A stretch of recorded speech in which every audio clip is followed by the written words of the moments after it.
Iran ও ইসরায়েলের চলমান সংঘাতে মার্কিন যুক্তরাষ্ট্র সরাসরি লক্ষ্যবস্তু না হলেও দেশটি গায়ের জোরেই এই দৃশ্যপটে হাজির হয়েছে। নিজেদের সরাসরি টার্গেট না হওয়া সত্ত্বেও ইসরায়েলকে সমর্থন দিতে যুক্তরাষ্ট্র ইরানের ৩টি পারমাণবিক স্থাপনায় বিমান হামলা চালায়।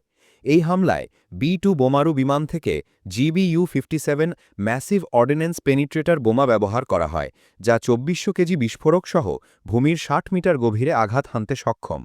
প্রেসিডেন্ট ট্রাম্পের দাবি, ইরান মধ্যপ্রাচ্যে একটি বুলিং শক্তি এবং আমেরিকা নিপাত যাক স্লোগান দিচ্ছিল, যার ফলে অনেকে মারা গেছে, যদিও তিনি আমেরিকানদের হতাহতের কথা নির্দিষ্ট করেননি। তবে যুক্তরাষ্ট্র আসন্ন হুমকির মুখে ছিল এমন কোনো উল্লেখ না থাকায় এই হামলার সাংবিধানিক বৈধতা নিয়ে প্রশ্ন উঠেছে।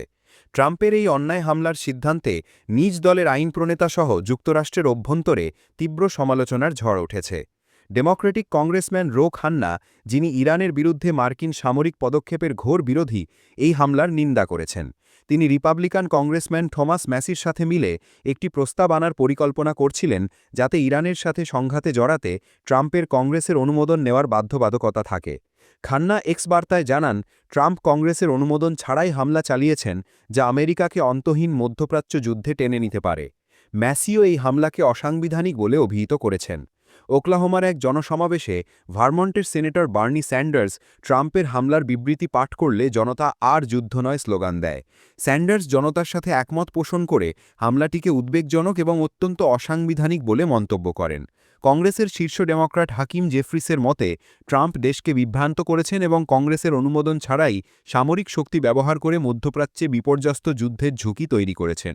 ভার্জিনিয়ার কংগ্রেসম্যান ডন বেয়ার ব্রিটিশ সংবাদ মাধ্যম দ্য গার্ডিয়ানকে জানান, ইরানের সাথে যুদ্ধে জড়ানোর সাংবিধানিক কর্তৃত্ব ট্রাম্পের নেই এবং কংগ্রেসও এর অনুমোদন দেয়নি। ইলিনয়ের কংগ্রেসম্যান রাজা কৃষ্ণমূর্তি গার্ডিয়ানকে বলেন, এই হামলার ফলে ইরান এখন পারমাণবিক অস্ত্র অর্জনের পথে আরও দৃঢ়ভাবে এগিয়ে যাবে, যদি তারা আগেও তা না করে থাকে।